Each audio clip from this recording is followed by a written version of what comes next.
وقت کی گھڑی اور شام کے بڑھتے ہوئے سائے، ہاں تڑپتی رہ گئی ماں اور علی اکبر نہیں آئے۔ مصیبت کی گھڑی گزر جانا ہی لکھا ہے جوانی میں، اگر یارا گزرنے سے علی اکبر کے پہلے ماں گزر جائے۔ مصیبت کی گھڑی جوان کی لاش پیری میں اٹھانا ایک قیامت ہے۔ جوان کی لاش پیری میں اٹھانا ایک قیامت ہے۔ یہ دن اللہ دنیا میں کسی کو بھی نہ دکھلائے کہ سنبھل کر کھینچیے گا قلب اکبر سے سنا مولا، سنبھل کر کھینچیے گا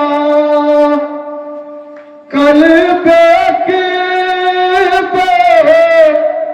سے سنا مولا، الجھ کے نوک نیزہ میں جگر باہر نہ جائے۔ مصیبت کی گھڑی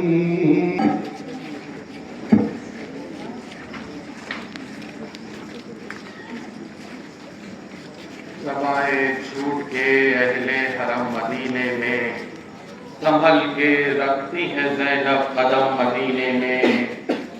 وفا ہے حشر خدا کی قسم مدینے میں، بشیر کرتا ہے اعلان غم مدینے میں۔ اور یہ غم میں ڈوبی خبر سن کے کس کو کل آئے، گھروں سے روتے ہوئے مرد و زن نکل آئے۔ اور نصیب لے کے گیا جن کو قید خانے تک، رسن بندھی تھی کلائی سے لے کے شانے تک، کہ جس نے کھائے ہو ظالم کے تازیانے تک، اور رہی جو شام کے زنداں میں زمانے تک۔ وطن میں آج وہی دل ملول آتی ہے، نظر جھکاؤ کی بنتے بطول آتی ہیں۔ تو ماران امام مظلوم، ماتمداران سید الشہداء، یقیناً رات کے اس پہر میں ہم یہاں پر جمع ہوئے ہیں امام حسین کا قرصہ دینے کے لیے۔ جناب زینب کو امام حسین کا قرصہ دینے کے لیے ایک کوک جلی ماں فاطمہ زہرا کو ہاتھ واران امام مظلوم۔ وہ وقت بھی آیا کہ جب امام حسین قتل کر دیے گئے، خیام حسینی میں آگ لگا دی گئی، بیویاں ایک خیمے سے دوسرے خیمے، دوسرے خیمے سے تیسرے خیمے میں جانے لگیں، اور وہ وقت بھی آ گیا کہ جب کوئی خیمے نہ بچے تو رسول زادیاں علی زادیاں بے مبنو چادر خیام حسینی سے باہر آئیں، اور وہ وقت بھی آیا کہ جب اہل حرم کے قافلے کو اسیر کیا گیا، اور اسیر کرنے کے بعد کوفہ و شام کی منزلت طے کرتا ہوا یہ حسین کا لٹا ہوا قافلہ شام میں لے جا کر اسے قید کر دیا گیا۔ 1 سال کی مدت کے بعد جب حسین کا یہ قافلہ آزاد ہوا، یزید نے سید سجاد کو بلایا، اور بلانے کے بعد کہتا ہے کہ ہم آپ کو آزاد کر دینا چاہتے ہیں۔ سید سجاد نے کہا ہماری 3 شرطیں ہیں۔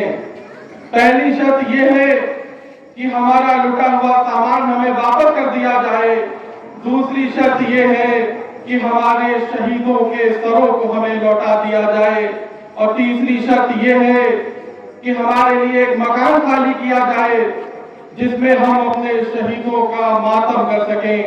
تینوں شرط مانی گئیں۔ ادھر تبرکات آنا شروع ہوئے۔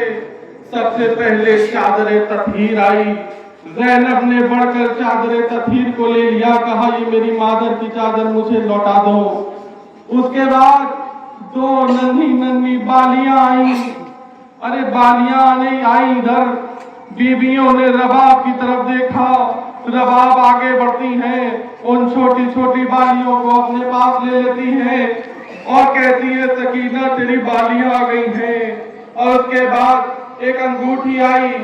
زینب نے سید سجاد سے کہا اے بیٹا یہ انگوٹھی کس کی ہے؟ سید سجاد فرماتے ہیں میرے بابا حسین کی انگوٹھی ہے۔ جس وقت حسین قتل کر دیے گئے تھے اس وقت حسین کے سامان کو لوٹا گیا، اور حسین کی انگوٹھی تھی۔ ارے ظالم انگوٹھی لینا چاہ رہا تھا، لیکن جب انگوٹھی نکل نہ سکی تو ظالم نے خنجر نکالا، حسین کی انگلی کاٹی اور انگوٹھی کو لوٹ لیا تھا۔ ہاں سوگواروں، اس کے بعد سروں کا آنے کا سلسلہ شروع ہوا۔ سب سے پہلے چھوٹا سا ننھا سا سر آیا۔ ارے وہ سر آیا، بیویوں نے رباب کی طرف دیکھا، رباب آگے بڑھی، اور بڑھنے کے بعد اس ننھے سے سر کو اپنے دامن میں لے لیا، اور اس کے بعد کہتی ہیں اے میرے لال تجھے نہر کر دیا گیا؟ اے میرے لال ارے نہر تو اونٹوں کو کیا جاتا ہے۔ اور اس کے بعد ایک سر آیا جو بہت خوبصورت سا سر تھا۔ لیلا آگے بڑھی، اس سر کو اپنی آغوش میں لیا اور کہتی ہیں اے میرے لال تیرے مرنے کے بعد یہ زندگی سیاہ ہو چکی ہے، ارے میں کیوں کر اب زندہ رہوں؟ اور اس کے بعد ایک سر آیا، فروہ آگے بڑھی، قاسم کے سر کو اپنی آغوش میں لیا، اور اس کے بعد کہتی ہیں اے میرے لال جب تم خیام حسینی سے جا رہے تھے اس وقت تو تمہارے چہرے پر گھوڑوں کے ٹانپوں کے نشان تو نہ تھے۔ ہاتھ کوٹ مارو۔ اس کے بعد 2 ایسے سر آئے کہ جس کا کوئی لینے والا نہیں تھا۔ فضہ نے آگے بڑھ کے ان سروں کو لیا، اور لینے کے بعد شہزادی زینب کی خدمت میں آتی ہیں، کہتی ہے شہزادی کم سے کم اپنے بچوں کو آخری رخصت تو دے دیجیے۔ زینب کہتی ہیں میں علی کی بیٹی ہوں جو صدقہ نکال دیتی ہوں پھر واپس نہیں لیتی۔ ہاتھ زور مارو۔ پھر ایک ایسا سر آیا جو نوک نیزہ پہ نہیں اتارا گیا بلکہ یہ تھیلے سے نکالا گیا۔ ارے یہ ابو الفضل عباس کا سر تھا، اور ام کلثوم نے آگے بڑھ کے اس سر کو لیا۔ ہاتھ زور مارو۔ اب ایک سر آیا کہ جس کی تعظیم میں تمام بیویاں کھڑی ہو گئیں۔ ارے یہ حسین کا سر تھا۔ ہاتھ زور مارو۔ بس بیویوں نے بیان کرنا شروع کیا۔ ارے زینب نے کہا اے بھیا تمہارے بعد قیام حسینی میں آگ لگا دی گئی، ارے ہمیں اسیر کیا گیا، اے مبنو چادر، اے بھیا ہمیں شرابیوں کے دربار میں لے جایا گیا، اے بھیا ہمیں تازیانے مارے گئے۔ ہاتھ مارو۔ 3 دن تک بیویاں اسی طرح اپنے شہیدوں کا ماتم کرتی رہیں، اور اس کے بعد ایک دن سید سجاد آتے ہیں، کہتے ہیں پھوپھی اماں کل ہم سب مدینے کے لیے نکلیں گے، آپ لوگ تیار رہیے گا۔ بس صبح نمودار ہوئی۔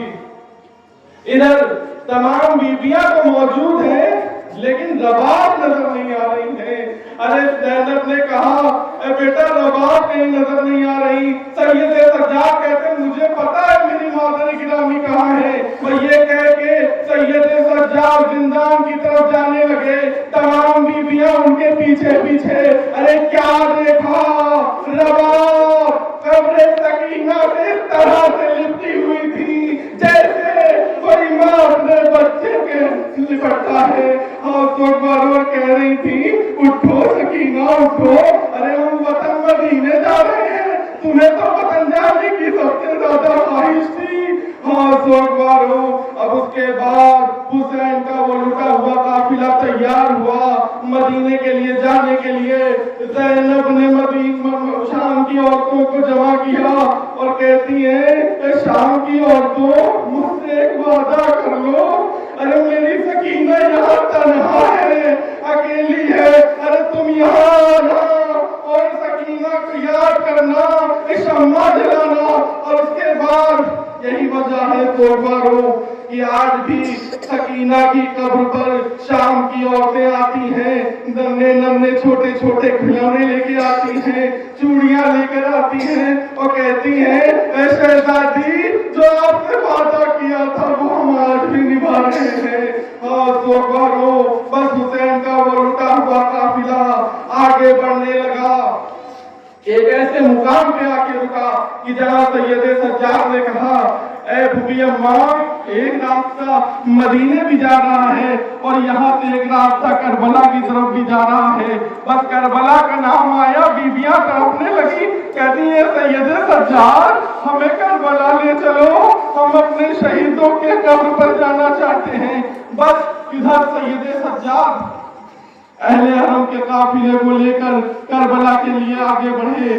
ادھر جابر ابن عبداللہ موجود ہیں امام حسین کی قبر پہ اپنے غلام کے ساتھ اور کہتے ہیں کہ ایسا ہو سکتا ہے کہ میرے امام سید سجاد یہاں آ سکتے ہیں. جب غلام نے پوچھا اے آقا ان کی کوئی پہچان بتائیے. جابر کہتے ہیں کہ ارے میرے آقا جوان ہیں, میرے آقا 21 برس کے جوان ہیں. ارے وہ طویل قد ہیں, ارے ان کے بازو مضبوط ہیں, ان کی کمر مضبوط ہے.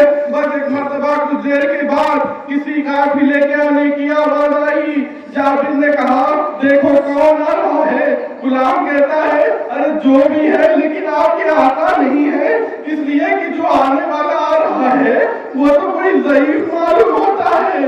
ارے اس کے تو بال سفید ہیں, ارے اس کی تو پیٹ کم ہو چکی ہے. بس ایک مرتبہ سید سجاد نے جب جابر کو دور سے دیکھا دوڑ کے جابر کے پاس آئے, اپنے گلے سے لگایا اور اس طرح سے روئے کہ جیسے کوئی اپنے سے ملتا ہے تو روتا ہے. ارے سید سجاد کو تو کسی نے پرسا تک نہیں دیا. ارے بس جابر کو گلے سے لگا کے بیان کرنے لگتے ہیں اے جابر یہ وہی جگہ ہے جہاں میرے بابا حسین کا خون گرا ہے. ارے یہ وہی جگہ ہے جہاں عباس قتل کر دیے گئے. یہ وہی جگہ ہے جہاں محمد کو قتل کر دیا گیا. ارے یہ وہی جگہ ہے جہاں قیام حسینی میں آگ لگا دی گئی تھی. ارے یہی میری پھوپھیوں کو میری ماں کو بے مخنو چادر گھمایا گیا تھا.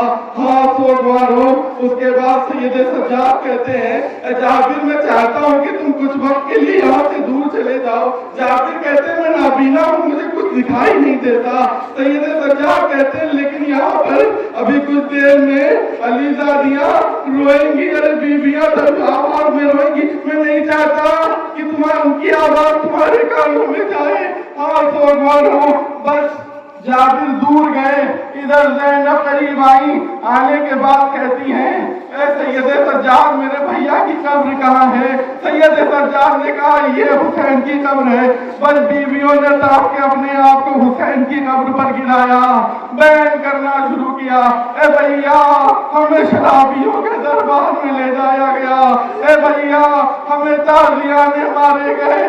اے بھیا سکینہ کے کانوں سے گوشوارے چھینے گئے. اے بھیا سکینہ آپ کو بڑا یاد کرتی تھی. لیکن اب سکینہ نہیں رہی، زندان شام کے اندھیروں میں ہمیشہ کے لیے سو گئی۔ بس اس کی دیکھ سید سجاد نے دیکھا کہیں ایسا نہ ہو کہ کسی بی بی کا دم نکل جائے۔ بس سید سجاد نے سب کو حکم دیا کہ آپ سب یہاں سے اٹھ جائیے۔ اب جب بیویاں اٹھی اس کے بعد زینب نے جب بغل والی قبر دیکھی تو کہا اے بیٹا سید سجاد یہ قبر کس کی ہے؟ سید سجاد کہتے ہیں علی اکبر کی قبر ہے۔ بس علی اکبر کا نام سنا بیویاں علی اکبر کی قبر پر گر کر رونے لگی گریا کرنے لگی۔ بس اس طرح سے بیویاں کبھی قاسم کی قبر پہ گئیں، کبھی آنو محمد کی قبر پہ گئیں، کبھی علی اصغر کی قبر پہ گئیں۔ لیکن ایک مرتبہ زینب کہتی ہے بھیا بیٹا سید سجاد تم نے سب کی قبر دکھا دی لیکن تم نے میرے بھیا عباس کی قبر کہاں ہے؟ سید سجاد کہتے ہیں چچا عباس کی قبر فرات کے کنارے ہے۔ اب بس بیویاں فرات کے کنارے چل جانے لگی، اور ایک مرتبہ زینب نے بیویوں کو روکا اور روکنے کے بعد کہتی ہے بیویوں میرے بھیا سے تمام شکایتیں کر لینا لیکن یہ نہ بتانا کہ سکینہ زندان شام کے اندھیروں میں سو گئی۔ اور سوگوارو اب حسین کا وہ لٹا ہوا قافلہ مدینے کے لیے چلا۔ وہ وقت بھی آیا کہ حسین کا لٹا ہوا قافلہ بیرون مدینہ پہنچا ہے۔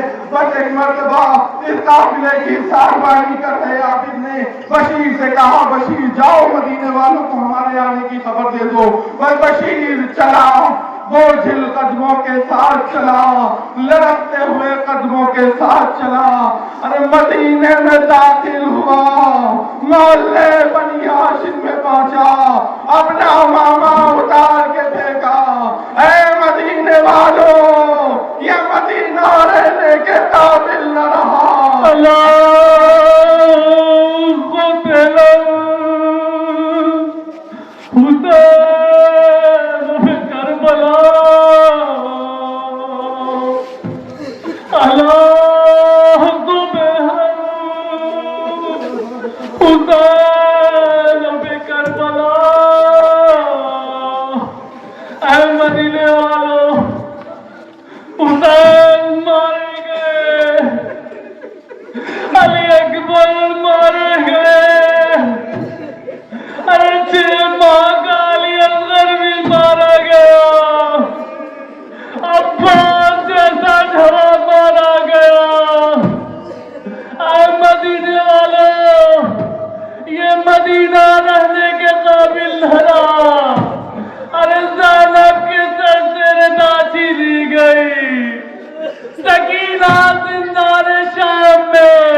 لیکن جب عباس اس دنیا میں آئے تو عباس سے کہنا تیری ماں فاطمہ زہرا نے تجھے سلام کہا ہے، اور عباس کے ننھے ننھے بازوؤں کا بوسہ دینا۔ یہی تو وجہ ہے کہ زینب ام کلثوم نے ابو الفضل عباس جب اس دنیا میں آ گئے، بچپن سے لے کر تو کبھی بھی عباس کو زمین سے زیادہ ان کی گودیوں میں نظر آتے تھے۔ ابو الفضل عباس کو بہت چاہتی تھی۔ ہاتھ لوگ مارو، ابو سلم کے پیچھے لوگوں نے دیکھا ایک مسند آ رہی ہے۔ ارے یہ وہ مسند ہے جس پہ امام حسین تشریف رکھا کرتے تھے، لیکن کربلا میں حسین کے قتل کے بعد لوگوں نے اسے لوٹ لیا تھا۔ اور یہ وہ مسند ہے کہ جب یہ مسند واپس حاصل ہوئی ہے تو اسی مسند پہ سید سجاد کو بیٹھا کے زینب نے پرسہ دیا تھا۔ اے میرے بیٹا، تمہیں پرسہ قبول کرو، اپنے بابا کا پرسہ قبول کرو، اپنے چچا کا پرسہ قبول کرو، اپنے بھائی کا پرسہ قبول کرو۔ اسی مسند پہ پھر سید سجاد نے زینب کو بٹھایا اور کہا بھوپی اماں، اپنے بھیا حسین کا پرسہ قبول کیجئے، ارے اپنے بھیا ابو الفضل عباس کا پرسہ قبول کیجئے، ارے اولو محمد کا پرسہ قبول کیجئے، علی اکبر کا پرسہ قبول کیجئے۔ ہاں سوگوارو، اب اس مسجد کے پیچھے ایک ننھا سا جلا ہوا جھولا نظر آیا۔ ارے زہرا انتظار کر رہی تھی کہ ارے میرا بھائی علی اصغر گھٹنیوں چلنے لگا ہوگا۔ زہرا ہر طرف علی اصغر کو تلاش نہیں تھی، لیکن کہیں نظر نہیں آ رہے تھے۔ ارے زہرا کو کیا پتا کہ علی اصغر کو تیرے سے شعبہ سے قتل کر دیا گیا۔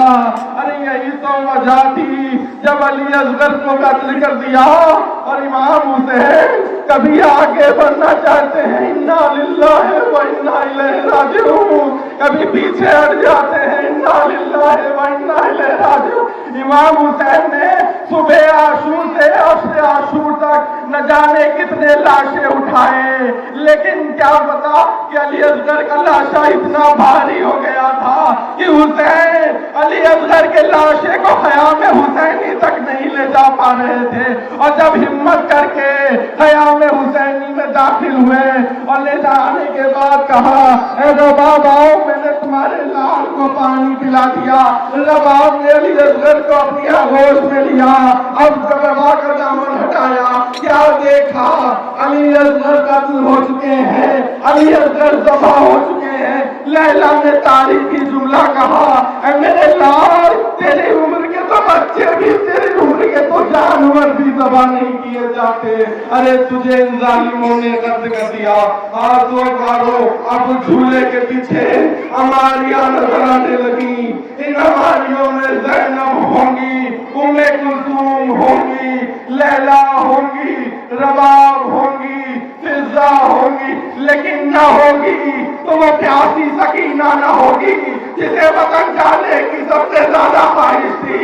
قید خانے شام میں جب بھی کسی اڑتے ہوئے طائر کو دیکھتی تھی تو کہتی تھی اے بھوپی اماں، یہ طائر مجھے کہاں جا رہا ہے؟ زینب کہتی تھی اپنے اپنے گھروں کو جا رہے ہیں، بس سکینہ کہتی تھی بھوپی اماں ہم کب وطن جائیں گے؟ زینب کہتی تھی ہم آزاد ہو کے وطن جائیں گے۔ ارے سب تو واپس آئے، لیکن سکینہ زندان شام کے اندھیروں میں ہمیشہ ہمیشہ کے لیے سو گئی۔ بس زینب نے قبر رسول کو دیکھا، اپنے آپ کو اونٹ کی بلندی سے زمین پر گرایا اور اس کے بعد گھٹنیوں کے بل قبر رسول تک آئی، حسین کا خوب بڑا ہوا کرتا قبر رسول پر ڈال دیا۔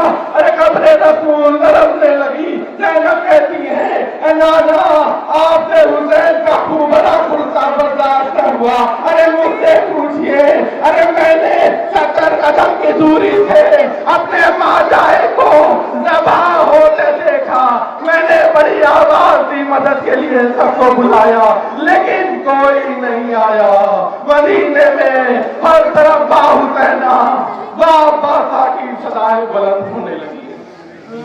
غافلہ ہے کیا ہے بھی قید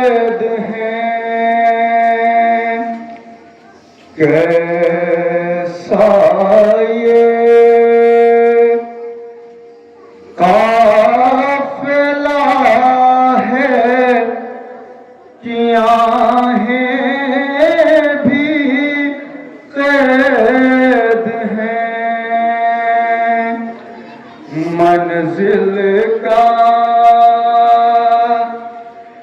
کچھ پتہ نہیں، راہیں بھی قید ہیں، کہ بیٹھی ہے سر کھلے ہوئے اونٹوں کی پشت پر، سیدانیوں کی گویا ردائیں بھی قید ہیں،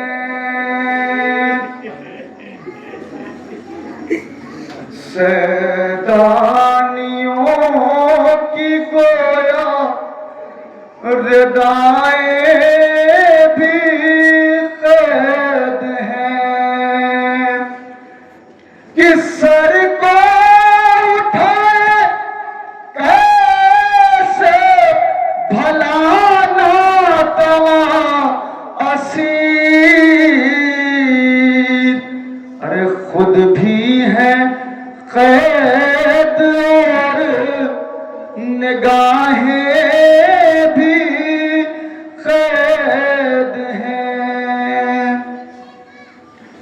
خود بھی ہے قید کہ کیسے اسیر ہے میرے معبود جن کے ساتھ، ارے بچے بھی قید، بچوں کی مائیں بھی قید ہیں، کیسا